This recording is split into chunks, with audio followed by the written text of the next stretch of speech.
अस्सलाम वालेकुम, क्या हाल है आपका? रमजान कैसा गुजर रहा है? आज के व्लॉग में हम करने वाले हैं पूरे घर की क्लीनिंग। हम मीन्स मैं और आप, क्योंकि आप भी मेरे साथ मौजूद है, और साथ साथ घर का थोड़ा सा इंट्रोडक्शन भी हो जाएगा। वैसे ना मैं क्लीनिंग नीचे से शुरू करती हूँ। ये 2 मंजिला मकान है, तो नीचे की मंजिल से यूजुअली क्लीनिंग स्टार्ट होती है, लेकिन आज थोड़ा उल्टा हो रहा है। मैं ऊपर से क्लीन करना शुरू कर रही हूँ। मास्टर बाथरूम से, क्लोजेट में पहले कर चुकी थी, बाथरूम से स्टार्ट होगा काम हमारा। अच्छा जी, ये हमारे घर का सबसे ज्यादा यूज होने वाला बाथरूम है। मेरे तीनों बच्चे, मेरे हस्बैंड और मैं, हम सारे 5 लोग जो है ना इसी बाथरूम को यूज करते हैं। कोई यहाँ रात में शावर ले रहा होता है, कोई सुबह में ले रहा होता है, लाइक मेला लगा रहता है इस बाथरूम में। अच्छा, नीचे वाला बाथरूम भी यूज होता है, लेकिन ये ज्यादा यूज होता है। इस घर में 3 बाथरूम है, 2 ऊपर है, 1 नीचे है। ये हमारे मास्टर बेडरूम के साथ है। इसके बाद जो है वो दूसरा बच्चों के रूम के सामने है। 3 बेडरूम है ऊपर, मास्टर बेडरूम और 2 किड्स बेडरूम है। छोटे वाला मेरा बच्चा अभी तक हमारे साथ ही सोता है, तो अभी तक हमने उसकी जगह नहीं बनाई है कि जहाँ पे वो जाके सोए। अच्छा, शुरू में हमने एक बेड रखा हुआ था हमारे रूम में, लेकिन वो उस पे सोता ही नहीं था, तो फाइनली मैंने उसको वहां से हटा दिया। ठीक है, वो हमारा बेबी है, वो अभी तक हमारे साथ ही रहता है। जब हम लोगों ने ये मकान खरीदा था ना, तो ये ऊपर का सारा एरिया जो था कारपेट था। ओवर द इयर्स मुझे ऐसे लगा जैसे कि मेरे बच्चों को इससे एलर्जी है, या इसमें डस्ट जमा होती रहती है कारपेट में, क्लीन करना मुश्किल होता है। तो हमने वो सारा कारपेट जो है ना रिमूव करवा दिया और उसकी जगह ये लेमिनेटेड फ्लोर लगवा दिया। कारपेट की निस्बत इसकी सफाई अच्छी रहती है, ये ज्यादा अच्छे से साफ हो जाता है। और मैं स्टीम मोप यूज कर लेती हूँ। कभी कभार मैं रेगुलर मोप भी यूज करती हूँ, लेकिन ज्यादातर स्टीम मोप से ही मैं क्लीनिंग कर देती हूँ। बाथरूम को क्लियर करके मैं मास्टर बेडरूम की तरफ आ जाऊंगी। अभी मैंने कमरा क्लीन करना शुरू ही किया था कि रूहान को पिक करने का टाइम हो गया और फिर मैं वहां चली गई। मैं कभी भी एक काम को करने के लिए ना बाकी सारे काम रोक नहीं देती हूँ, इसीलिए मेरी जिंदगी में ना कई सारे काम थोड़े से काफी सारे चल रहे होते हैं। तो इसी को कहते हैं ना कि लाइफ को बैलेंस में रखना है, कि सारे थोड़े थोड़े काम करने हैं। बच्चों को भी जो टाइम देना होता है उसको तो हम कट ही नहीं कर सकते, बाकी सब कामों को रोककर बच्चों की तरफ पहले भागना पड़ता है। रूहान को उसकी फेवरेट ड्रिंक देने के बाद मैंने फिर से वहीं से कहानी शुरू की जहाँ छोड़ के गई थी। बेडरूम क्लीन करना शुरू किया। यहाँ पे कुछ बहुत खास क्राउडेड नहीं है, कुछ टेबल वगैरह क्लीन कर दिए और बेड सेट कर दिया, और यही कुछ है। और क्या क्लीनिंग करनी होती है, बस ऊपर का सरफेस क्लीन करें और नीचे से फ्लोर क्लीन करें तो क्लीनिंग हो जाती है। कोई खास मेहनत तलब काम नहीं है ये। It's pretty much fun for me. अच्छा जी, इसके बाद हॉलवे क्लीन किया। लॉन्ड्री भी साथ साथ चल रही है। लॉन्ड्री तो हर वीक चलती है। लॉन्ड्री एक ऐसी चीज है ना जो आपके घर में लॉन्ड्री की मशीन हर दूसरे तीसरे दिन लग जाती है। जैसे ही लॉन्ड्री का एक लोड पूरा होता है, मैं साथ ही चला देती हूँ उसको। मैं उसका एक स्पेसिफिक दिन नहीं रखती हूँ कि एक ही दिन होगा, उसी दिन लॉन्ड्री करनी है वरना लॉन्ड्री नहीं होगी। नहीं, जब भी एक लोड बन गया चला दे। बच्चों के कमरे भी वैसे तो मुझे उनको खुद ही फोर्स करना चाहिए ना, तो जब मैं बाकी की क्लीनिंग कर रही हूँ तो उनके रूम भी क्लीन कर देती हूँ। It's okay. उनके बेड वगैरह क्लीन कर दिए, कुछ बर्तन हटा दिए, कुछ चीजें हटा दी, ऑर्गेनाइज कर दिया, खाली कर दिया, साफ कर दिया। खैर है, वैसे मेरी कुछ फ्रेंड्स जो थी ना वो मुझे बहुत टोन करती थी इसके ऊपर, तुम बच्चों पे जिम्मेदारी नहीं डालती हो। जिम्मेदारी इन पे डलेगी, अपने आप डल जानी। मैं डालू ना डालू, जिंदगी इंसान के ऊपर खुद ब खुद ही जिम्मेदारी डाल देती है। तो अभी अगर मुझसे इनको कुछ सुकून मिल सकता है तो मैं दे देती हूँ। आगे फिर अल्लाह जाने इनकी जिंदगी में, इनके घरों में कितने काम होंगे, वो तो हमें पता नहीं है। ऊपर जो मेरा आर्ट एंड क्राफ्ट वाला रूम है वो अभी मैंने क्लीन नहीं किया है, क्योंकि वो मैं बड़ी तसल्ली से क्लीन करती हूँ। वहाँ पे इतनी सारी चीजें छोटी छोटी पड़ी हुई है ना कि उनको मैं नहीं चाहती कि वो गुम हो जाए जल्दी जल्दी में। तो फ्लोर वगैरह मैं उसका भी अलग से ही साफ कर लेती हूँ। वहाँ हम नहीं जाएंगे, हम यहाँ से स्टेयर्स से नीचे उतरते हुए नीचे की तरफ चले जाएंगे। नीचे जाके सबसे पहले तो हमने चूजों को क्लीन करना, और ये चूजों को ना ऑलमोस्ट हर दूसरे दिन क्लीन करना पड़ता है, क्योंकि इनकी ना एक अजीब सी स्मेल होती है, तो वो पूरे घर में फैल जाती है। और हमारे ये घर जो होते हैं ये इंसुलेटेड होते हैं। फिर मेरा हस्बैंड बहुत बातें करता है कि ओए कितनी स्मेल आ गई, ये वो, चलो साफ करो। तो ये इनकी सफाई तो हर दूसरे दिन होती है। इनके नीचे मैंने हल्का सा चूरा सा डाला हुआ है लकड़ी का, और अभी तक इनको कार्डबोर्ड में ही रखा है। सोन ये इसमें से बड़े होकर पुतक के बाहर आ जाएंगे, फिर इनका घर मुझे चेंज करना पड़ेगा, पर अभी गुजारा हो रहा है तो कर रहे हैं। ठीक है, ओके। इसके बाद हम लोग करने वाले हैं मेन लिविंग रूम क्लीन, और फिर डाइनिंग एरिया क्लीन करेंगे। सारी कुर्सियों को साफ करके उल्टा कर देंगे, टेबल क्लीन करेंगे, फ्लोर क्लीन करेंगे, मोप करेंगे, हूवर करेंगे। या अब यहाँ पर मैं अपना बड़ा रेगुलर मोप लेकर आ जाऊंगी और आहिस्ता आहिस्ता एक एक सेक्शन करती हुई चली जाऊंगी। नीचे वाला जो फ्लोर है इसमें सारी टाइलिंग हुई हुई है, तो इनको थोड़ा सा डिफरेंटली क्लीन करना पड़ता है।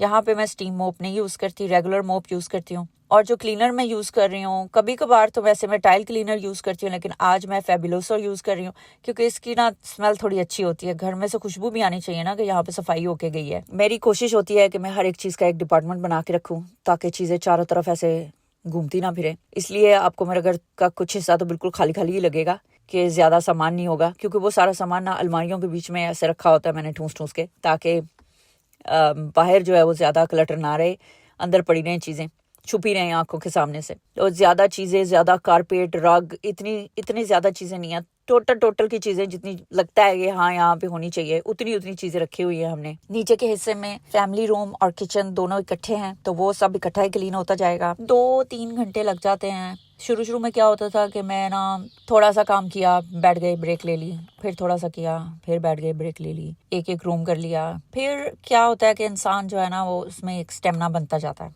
तो अब मुझे ज़्यादा ब्रेक्स नहीं लेनी पड़ती हैं, लेकिन अभी भी कभी कभार मैं ऊपर का सेक्शन अलग साफ़ कर लेती हूँ और नीचे का सेक्शन अलग से साफ़ कर लेती हूँ। लाइक 2 दिन पे डिवाइड कर लेती हूँ, ताकि बहुत ज़्यादा ओवरवेल्म ना हो जाओ ना। जब इंसान थक जाता है ना किसी काम को करते करते, फिर उससे चिढ़ जाता है। तो मैं नहीं चाहती कि मैं चिढ़ जाऊँ अच्छा, चिढ़ती नहीं हूँ, फिर भी मैं ऐसे ही कह रही हूँ। किसको अच्छा नहीं लगती है साफ जगह? कौन है वो बंदा जिसे साफ जगह पसंद नहीं है? तो फिर लोग बाहर से तो आके नहीं करेंगे ना आपके घर में सफाई, खुद ही करनी पड़ेगी। अगर आपको भी किसी काम को कंटिन्यूस करने का स्टेमिना बनाना है ना, तो आपको भी मैं एक छोटा सा टिप दे देती हूँ। स्टार्ट में आप 10-10 का रूल रखिए, फिर उसके बाद अपने काम के टाइम को बढ़ा दीजिए, जैसे कि 10-10, 10-20, 10-30, 10-40 एंड 10-50। 10 मिनट की ब्रेक 10 मिनट के काम के बाद, इसी तरह से 10 मिनट की ब्रेक 20 मिनट के काम के बाद, और 50 मिनट के लगातार काम के बाद 10 मिनट की ब्रेक। लेकिन ये स्टेमिना ओवरनाइट नहीं बनता है, यह आपको आहिस्ता प्रैक्टिस करनी पड़ेगी। इसलिए 10-10 से स्टार्ट कीजिए और फिर आहिस्ता अपने स्टेमिना को इम्प्रूव करते जाएं। मुझे फिलहाल कोई ब्रेक नहीं लेनी पड़ी, अल्हम्दुलिल्लाह। रोजा भी है,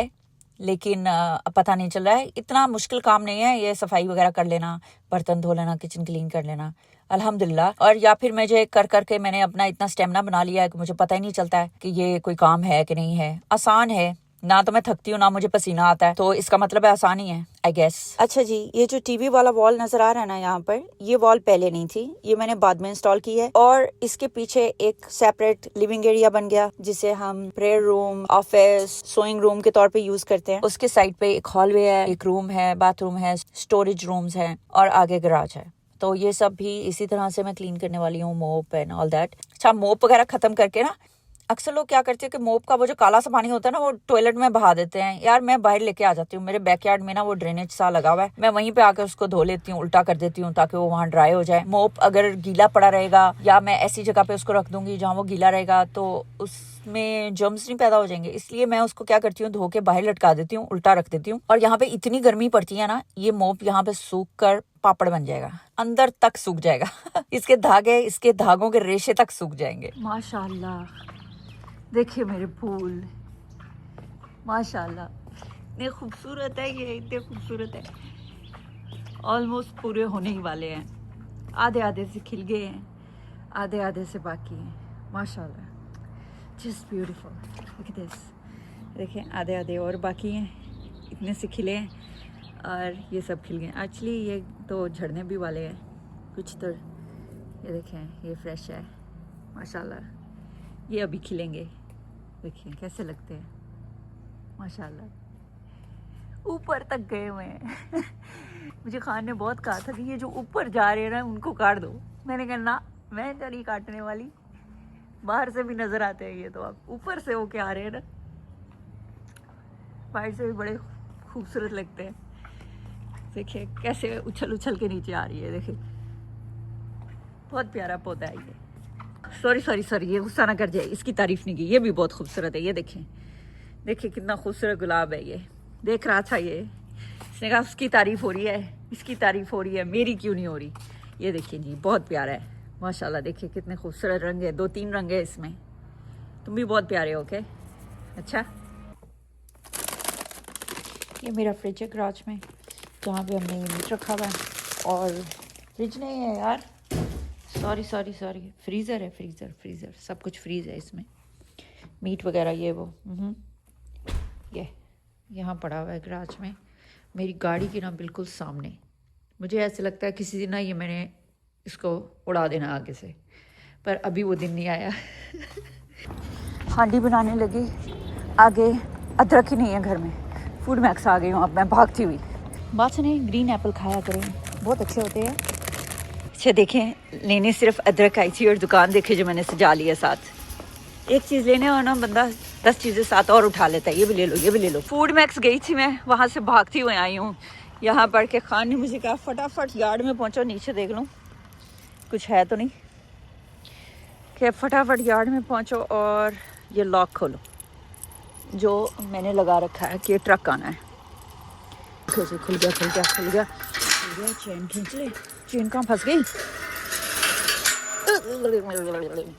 खुल जा सिम सिम, खुल जाए, सही है खुल गया, खुल जा यार, धक्का लगाना पड़ेगा थोड़ा सा, को नहीं खैर है।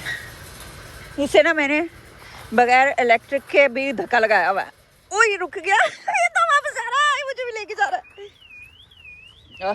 बदतमीज ने शोर मचा दिया। चाबी है मेरे पास, पहुंच आई हूँ। क्या मसला हुआ है इसको, घास की वजह से। शुक्र है किसी तरह धक्के धुक्के देके हमने गेट खोला है और ट्रक अंदर जा रहा है। फिर इसको वापस बंद करते हैं। जेट ब्लैक है, जेट ब्लैक, कुछ नजर नहीं आ रहा है। आप सोच रहे होगे यकीनन कि यार अफ्तारी किधर गई। आज अफ्तारी के टाइम पे ना सिर्फ मैं ही रोजेदार थी। कभी कभी मैं एक प्रोटीन शेक बना के क्विक सी अफ्तारी कर लेती हूँ और अफ्तारी स्किप कर देती हूँ, लेकिन सहरी के लिए तो अब सालन पकाना पड़ेगा क्योंकि बाकी के लोग भी आ चुके हैं। उन लोगों ने अफ्तारी बाहर की थी, सहरी तो घर में करेंगे ना। तो मैंने कीमा पकाया, अल्हम्दुलिल्लाह ठीक पक गया, जल्दी पक गया। मेरी अम्मी रोजा नहीं रख सकती ना, उनके लिए मैंने रोटी बनाई। होपफुली आपको मेरे साथ क्लीनिंग करके अच्छा लगा होगा और बहुत बोर नहीं किया होगा। अपना रमजान बहुत अच्छा गुजारिए अपने प्यारों के साथ और अपना बहुत ख्याल रखिए। मिलते हैं अगले व्लॉग में, तब तक के लिए अल्लाह हाफिज।